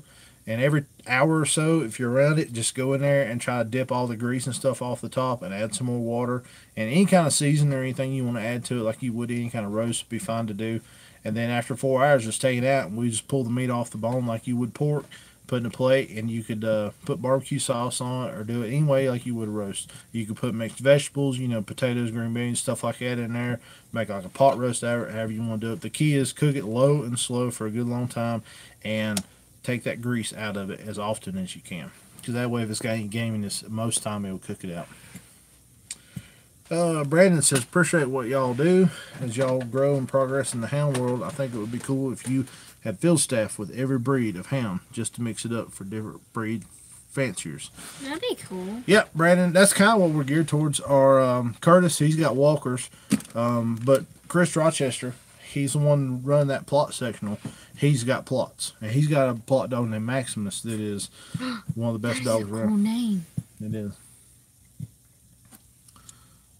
Nathan says, I'll send you an email. I don't do Facebook. I'm sitting here with my tinfoil hat on as we speak. What? You mean like for the aliens? Yeah, I'm worried about, conspiracies. Oh, Lord. That's funny. Yeah, send me an email. If anybody wants to send me an email, nightlifekennel@outlook.com. What? What? That just cracked me up more than it should have. Oh, man. Curtis, he's not far from Illinois. That's right. Well, Curtis, let's get together and go up there. Stevie, we don't have Facebook. We get Nick to give you Rob's number. Okay, Jana, if you want me to, I'll give you Stevie's number. Stevie, I'm gonna charge you $10. good. Joking. Grief. Operator. Bull Tick, how are you? I'm good, buddy. Oh, I want to show you guys something really cool. I don't know if you guys know this. I am a closet old coonlight collector. You thought I was going somewhere else with that, didn't you? Alright, I'm going to show you this. We went to Pigeon Forge recently and went to an antique mall. And I want to show you what I find. This right here, I don't know if you can read that, but it says Winchester. This is an old coon hunting light. Well, it's a miner's light technically, but I know people coon hunt with this. It's got the cord right here. On the back, it had a place where you could click the head in here and tighten it down. It's got the switch on top right here. This whole housing right here comes off and holds D-cell batteries. Here's the cool part about it. This old head right here has got a bulb inside. It's got elastic to go around your head. Got a little padding right here. This thing right here just clicks off and clicks back on. I absolutely love stuff like this. I mean, I've got so many different lights. I'm collecting these. I've got like the old night lights that we used to use. I got old lanterns that I know people use coon hunting. I've got the old what's the miners lights that had that carbide. I've got a couple of those. I collect old coon hunting style lights. I done a little research on this light right here, and come to find out, this was made in the mid to early 1930s. This thing's very, very old. Another cool part about it is I put some batteries in it, and it works. I'm highly impressed with it. I could not believe this thing turned on. This is probably my best collection piece that I have. So, want to reach out to you guys. If any of you guys have any really old coon hunting lights, I'm talking like definitely way before LEDs, but even stuff that was used in the early 90s or 80s, 70s, 60s on back, and you guys are looking to give away to a collector or you want to sell, hit me up, nightlifekilling.com. I am putting together a collection. One day I'll actually sit down and go through my collection with everybody, but I just could not believe that this thing right here actually come on. Really couldn't. It's a little loose. Like if you shake it, you see it coming on. So, but 1930s, I could not believe this came on. I love this little light. I've got so many others. I'll show you a collection one day.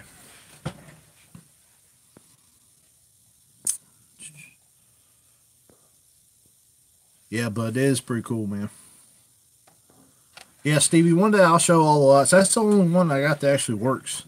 But I love stuff like that. So I'm into collecting old coon lights. So if anybody out there's got anything, the carbide light I got right now, it has every single part to it, but I want more of those.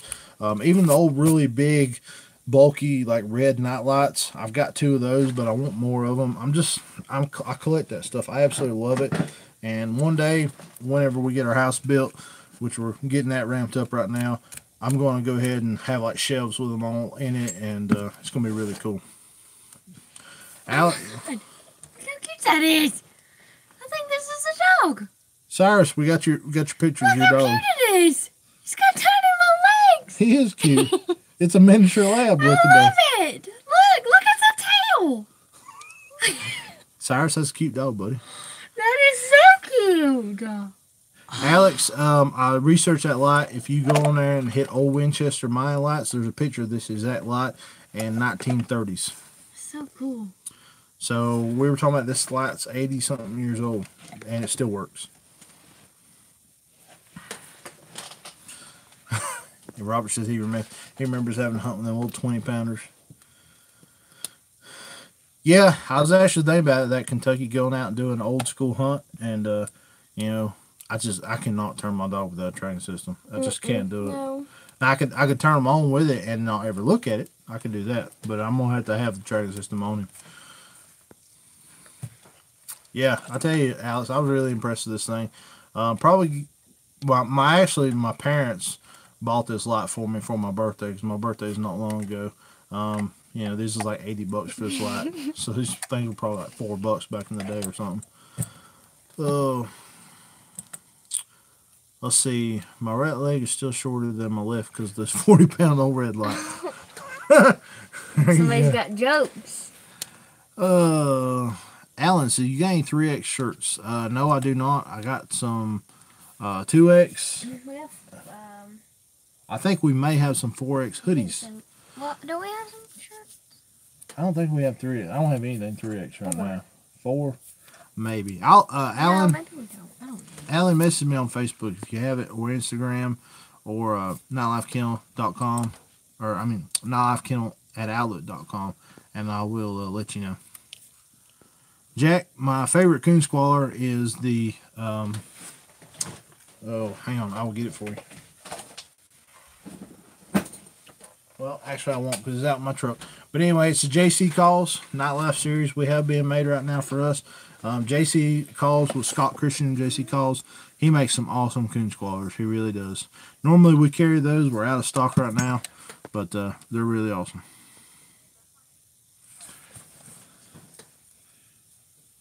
Where'd you see those at? He sent them to me on Instagram. Cool. Wilson Creek says, you ever lost a dog? If so, how long? Yeah, I've lost Lost a dog back in high school. I've yet to find that dog. Oh my gosh. Yeah.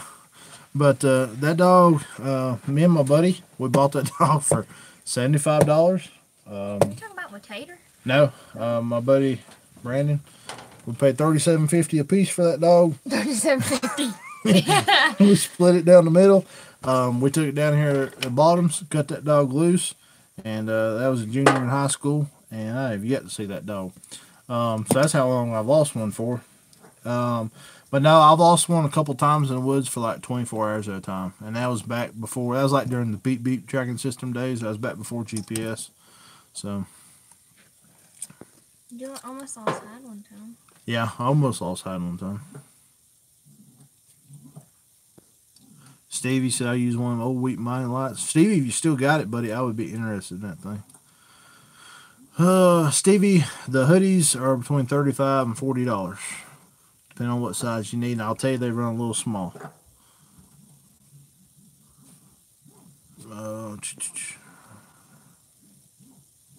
Heather says the hoodies rock. Yep, Heather with Mooks got one. Heather, Scott's making a custom call.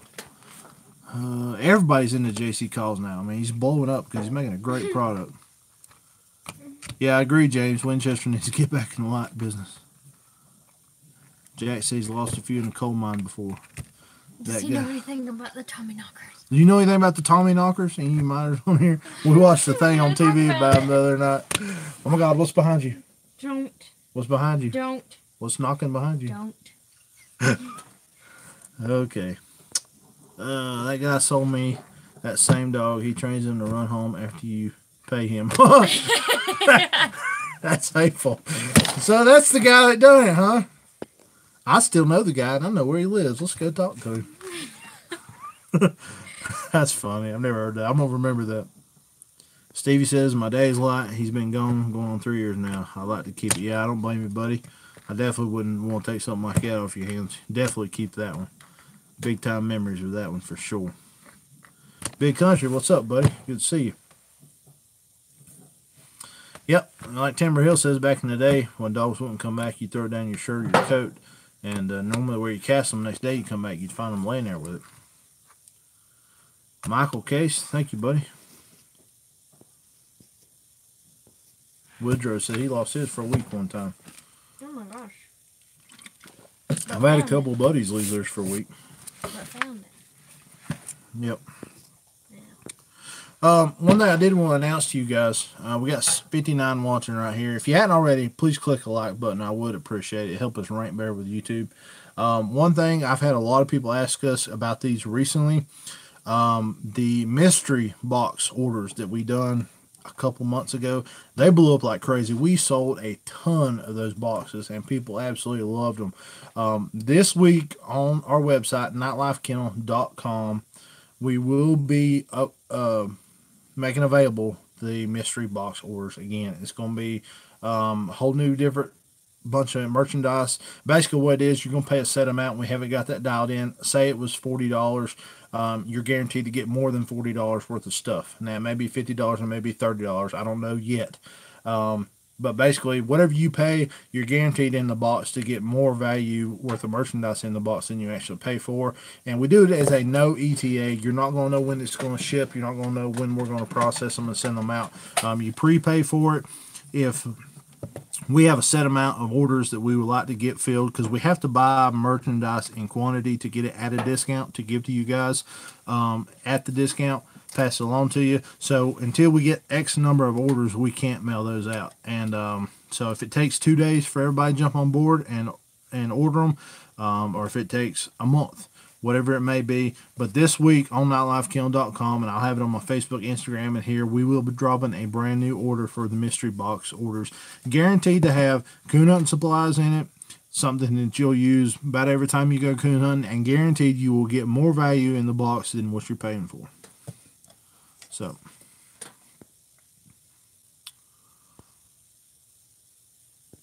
yeah, I agree, Stevie. Okay, we're back. You got me back on there? Now, dude. All right, guys, sorry. If we go out again, just hang on. Most of the time, I can get it back.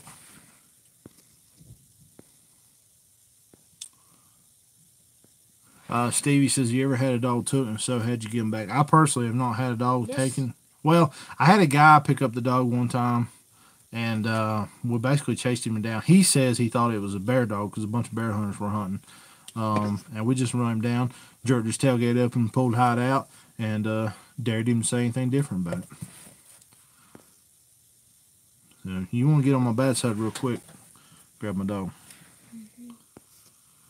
Alex, what kind of dogs do you have? I have all trained walkers currently. I have 3. I've got Hyde, he's 4.5. I got Nix and Tough, they're both around about a year. Miss Nightlife, she has 2 trained walkers. Yep. You want to tell? We don't know how old Jasper is, but he's probably like, what, 3 or 4? We're guessing 3 or 4. He's a rescue dog. And then JJ is a little over 2. A little over 2? I think, yeah, he's 2. Is it? Yeah, a little over 2. Man, time flies. And then we have Abby. Yeah, then we have Abby. Abby. Timber Hill says, we've had the SPCA say they didn't have our dog, but right up there and had to pay get him back. Some boy wanted him. That's crazy. Otis Bojangle. Got it. Thank you. JC, you feel the same way. Don't mess with my hounds. Stevie May had an old Walker dog. They got took from me and got him back, and that old boy left with a broken nose and jaw. There you go. That's the reason why I don't need to carry my big gun. I'm liable to use it. I have been in shooting matches before, coon hunting. Oh, Lord. That's an interesting story. Had a log called and everything. Uh-oh, Robert, you about to get in trouble. Uh-oh. You best be going to buy some flowers. Brian Hall says, head in bed. Have a good night, buddy. Oh, no. Want to share, Stevie says. Share what, buddy? The story. The story? I can't tell the story. It's classified. It's classified. Can't go there. It happened, though. Janet Roberts says, huh? Yeah. Robert about to get in trouble. Let's see here. Is there anything else we want to talk about? Mystery Box is coming back. I've already talked about that. Winter Classic. That's how my next big event will be going down to. Nathan is classified how you wear your tinfoil. Can you make us a tinfoil hat, please? Send me a good one, Nathan.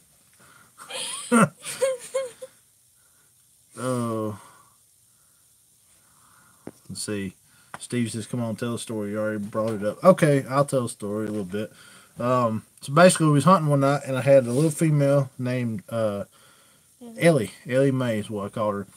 And she was just starting to click on. She was a late bloomer, so she was like 2.5, almost 3. And this was the first solo tree that she had treed on her own. Cut on this little piece of property as man gives permission on. I've never been on it before. She goes top of a ridge and loads up treed, and she's like 10 yards inside the woods of this field.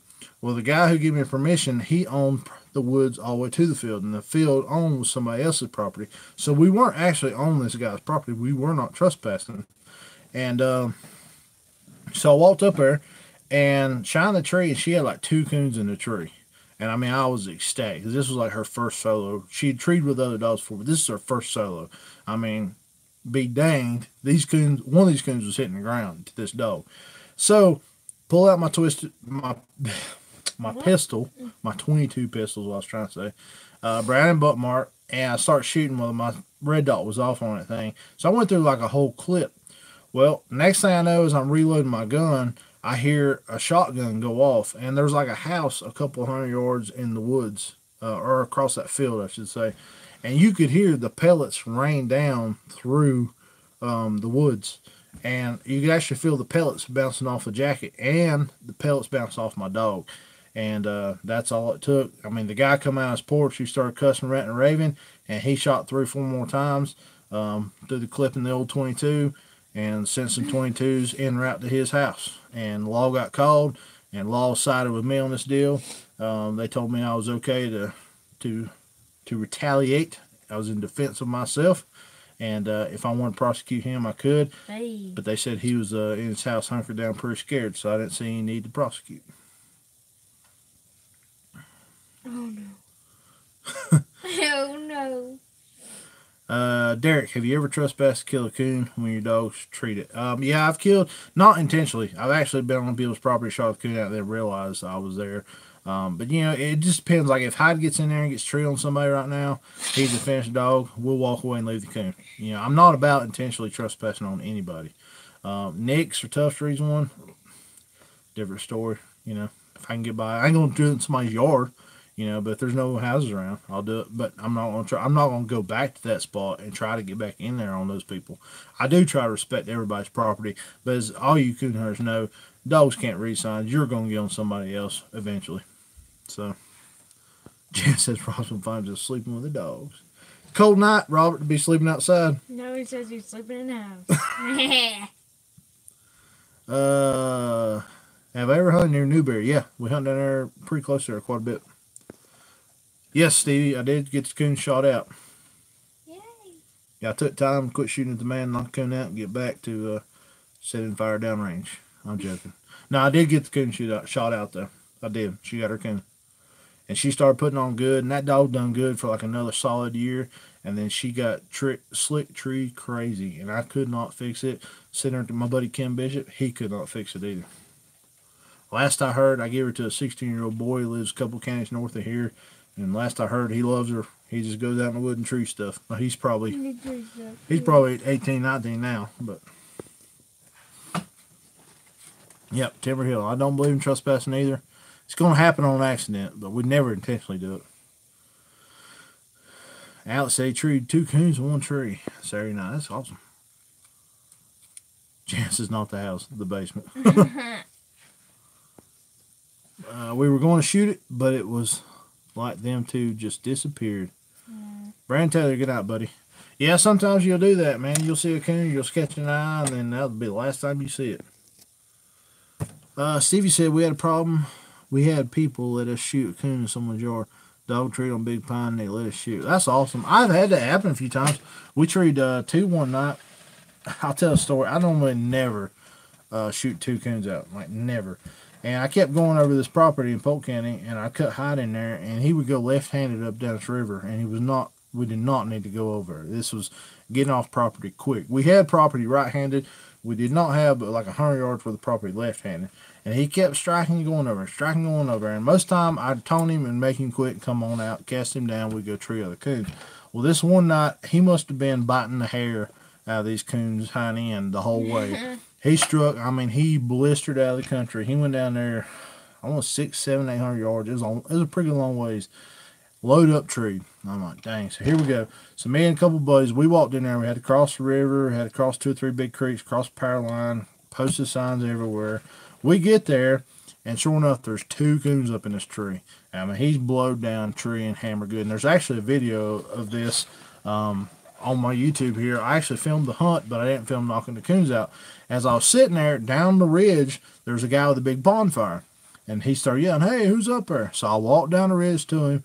I said, told him what I was doing. Dogs was in there, and I asked him if I could knock the coons out. He said, "Well, you're really close to my property line. I don't know if you're on me or not." He said, "But I'll tell you what, if you want to, go ahead and knock the coons out. You'll be fine." He's like, "Now, the guy you crossed to get over here, he ain't ever going to want you on here." So, walked up to the tree, and because we kept coming over there, those 2 coons kept pulling Hyde to that side of the property.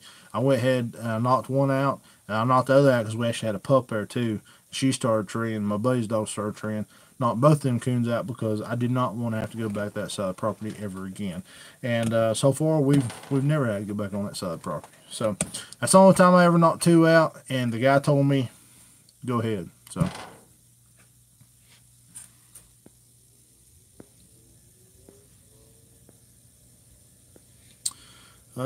Jonathan Herod, y'all have a good night. You too, buddy. Nathan, have you ever heard of Onyx Hunt? Yes, I have. And let me show you what I use, guys. I actually found a new app recently that I use. I don't know if I have it on my phone. I know I got it on my tablet, which I'm filming on. You downloaded it. That's right, I did. Okay, this is called Hunt Stand. I don't know if y'all can see that right there. This is called Hunt Stand. You click on this right here, and it brings up a whole bunch of different stuff. You click on parcel info right here. If it's not gonna do it now that I want it to. parcel info. And like that right there is one of the properties. I don't know if you can see it. It's actually circled in red. That's one of the properties I have permission to hunt on right now. And you can take properties, you pick them out, highlight them. It tells you who owns them, tells you how many acres they are. It doesn't tell you any contact info for the homeowners. But like you tell you zoom out, it's still got highlighted. And it's really cool because you can see how many acres there are and also who owns it. Like, you know, it's just really neat to have all the properties I have permission for. I checked this out. I've got them mapped on here. Yeah, I think you get like 10 different searches. You can search properties on here 10 different times to get property owner names for free. And then after that, you pay $11 for a year, I think is what it is, for a solid year. And you get unlimited, you know, go anywhere, click on a piece of property in the United States, it tell you who owns it and how many acres it is. So it's really cool. I use it a lot when I'm trying to scout new pieces of property, or like Hyde got off piece of property. You know, at least I know if somebody comes in there and says, I'm Joe Smith, I own this land, I say no, you know, whatever guy owns it, you know.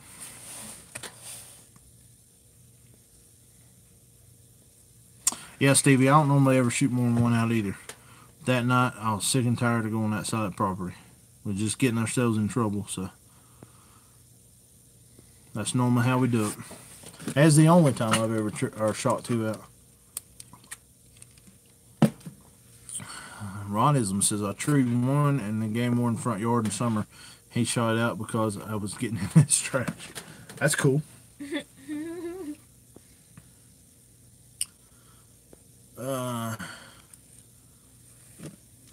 Hey, real quick, what's your opinion on Janice English dog? He was doing awesome training by herself, but then she came in heat, and after that she'll run and do great, but will not stay true to any ideas. How long has it been since you come out of heat? Because I know heats will really mess a dog up.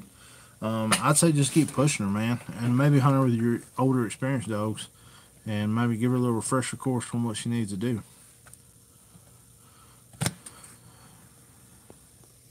Thomas says he used that app for 2 years. Thinking about getting the upgraded version. Yeah, for $11, you can't beat it. Have you ever heard the song Hound Dog Holler on YouTube? It's pretty good. Yeah, something Yarborough is the guy's name. He's got a whole CD collection. I used to have the CD, but you can listen to all those songs he's got. He's got Grand American Champion, Little Cooners. I mean, he's got a bunch of cool songs. So yeah, something Yarborough is his last name. Alex says we usually don't shoot but one if there's more than one. Yep, I never have, but that one time could not have us going back over anymore. Stevie says you ever had a landowner come up to the tree on you? Not up to the tree. I've had them holler down as, come close, you know. I've had guys on four-wheelers ride around before, you know, trying to find us and stuff. And we just collar our dogs, hush them up, and ease on out without the lights on. Don't shoot the coon. So, alright guys, well it's been 1 hour and 43 minutes. We're probably going to get off there. I know. Well, we hadn't been on here to talk to our supporters in a good while. Yeah, but we started 51. Yeah, 51. Man, I tell you guys, y'all blow us away. Every time we do something, we can't believe how many people support us and follow us. It's amazing. 1 hour and 45 minutes nearly, and we're 51 people on here still watching. One time we had like close to 80, I think, or something. It was crazy. Well, it's good seeing you guys. I guess we're going to go ahead and get off here. Anything you want to talk about? I don't think so. No, we're good to go. We're going to be getting in the woods tomorrow night with my buddy Troy. I'll be filming that. Hopefully it makes something happen. As long as the weather's fit. And if it gets super windy, I won't be going in the woods. But from what I see, it's only going to be cold. So I'll get in the woods when it's cold. That ain't a bit of a problem. And like I said, guys, we got coon carriers. We got beanies. We still got hoodies. We got the Twilight hoodies. And we got the green hoodies. We got full selection of Mooks collars. We got the new Mooks palm strap, peace of mind strap on there right now. We still got a bunch of stuff in stock, so if you guys are looking for anything, nightlifekilling.com will hook you up. I actually sat down tonight and done a bunch of orders, putting some things together, and good to go. This next coming weekend will be at the Plot Sectional, Greenville County, South Carolina. If you're going to be anywhere near there, come by and check it out. I think it's going to be a lot of fun. We're going to film it, and you can come by and say hey to us too. Walker Days, end of February. We'll be there, And Winter Classic, first weekend in February, I'll be down there with Kim Bishop. So we do appreciate you. We do love you. We thank you very much for everything you do for us and supporting us and following us along this crazy journey. And thanks for all the congratulations on the engagement.